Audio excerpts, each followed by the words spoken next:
Docteur Laporte, bonjour. Bonjour. Je vous ai fait venir pour une interview dans le cadre de ce congrès parce que je crois que vous avez une position un peu particulière, clé, une position clé même, pour l'organisation. Donc vous allez, si vous voulez bien vous présenter et nous Avec dire plaisir. quelles sont vos fonctions dans l'organisation de ce congrès. Eh bien, bonjour, je suis Catherine Laporte, donc je suis médecin généraliste tout d'abord à Clermont-Ferrand. J'exerce à mi-temps, puisque sur l'autre mi-temps, je suis enseignante-chercheuse au département de médecine générale de Clermont-Ferrand. Et j'ai la grande chance cette année d'être la présidente du comité scientifique de ce congrès pour cette édition 2017. C'est le congrès qui a la chance de vous avoir comme présidente. C'est gentil. Mais vous ne pouvez pas le dire. Dans ce congrès, j'ai vu qu'il y avait, si on doit sortir deux axes de ce congrès, dites-moi si je me trompe, j'avais l'impression qu'il y avait vraiment une orientation médecin et vraiment une orientation patient. Est-ce que c'est le cas et est-ce que déjà pour les médecins ça se confirme? Mais c'est vrai qu'il y a deux choses très importantes et intéressantes pour ce congrès. C'est d'abord le lieu de rencontre. C'est vraiment l'événement annuel où tous les médecins généralistes viennent. Ils savent qu'ils vont rencontrer leurs pairs, leurs confrères. Et le gros avantage de ce congrès, c'est le carrefour entre les enseignants, les non-enseignants, les chercheurs, les non-chercheurs, les générations, les domaines d'expertise très variés. Et c'est vraiment un moment convivial fort qui permet du lien entre les gens, du lien aussi entre les structures, entre justement ces domaines d'expertise différents. Et c'est un moment vraiment privilégié, je pense, qui a un sens dans la construction de l'identité de notre discipline et dans notre solidité.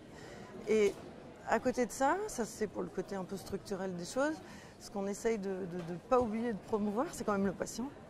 Et les thématiques sur l'incertitude, sur la décision médicale partagée, qui étaient représentées à la fois en pré-conférence Faire JP avec les jeunes et à la fois tout au long du congrès. Pré-conférence, rapidement, Faire JP. La pré-conférence Faire JP, c'est la journée qui est en marge du congrès, qui est toujours le mercredi, 2 jours et demi. Pour ceux qui... C'est vrai.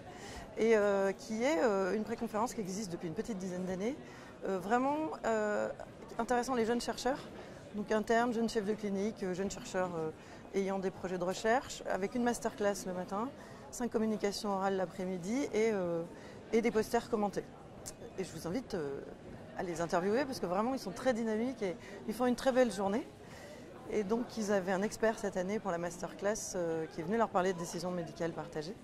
Il y a eu des ateliers, des communications orales sur cette thématique, sur l'incertitude et comment on pouvait commencer à la gérer avec nos patients. Et je pense vraiment que c'est le patient qui doit être, ça ne doit pas être que des mots, le patient doit être au cœur de notre système de soins, doit être au cœur de nos problématiques, de nos questions, de nos interrogations. Et vraiment le faire venir de plus en plus. Il y a des sessions où ça s'est déjà fait cette année pour partager avec lui, partager avec les patients experts à la fois les démarches diagnostiques, à la fois les dépistages et puis leur prise en charge. C'est vraiment un plus dans nos prises en charge et à considérer à l'avenir.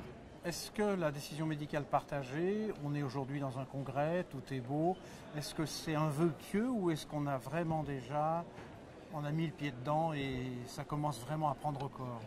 Je pense qu'on a mis le pied dedans de deux façons. D'abord, sous la... Alors, pression n'est pas un bon mot, sous l'impulsion, on va dire, des patients.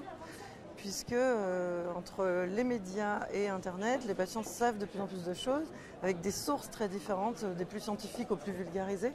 Et on a un patient qui arrive maintenant avec tout son bagage de connaissances dont il faut qu'on prenne compte de manière entière.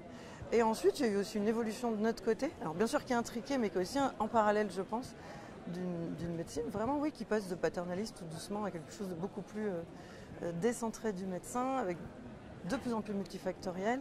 Donc on va vraiment, oui, c'est pas qu'un vœu pieux, je pense, je veux y croire.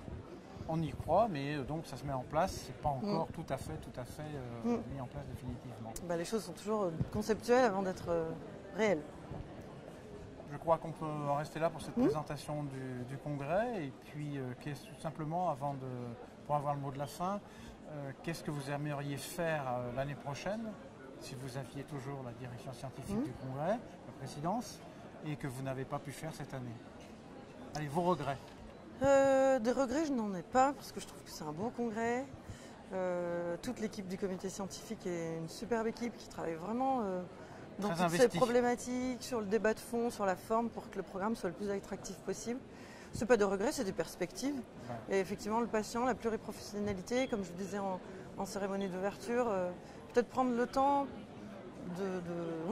d'ouvrir les perspectives et de se demander ce qu'on veut justement pour demain.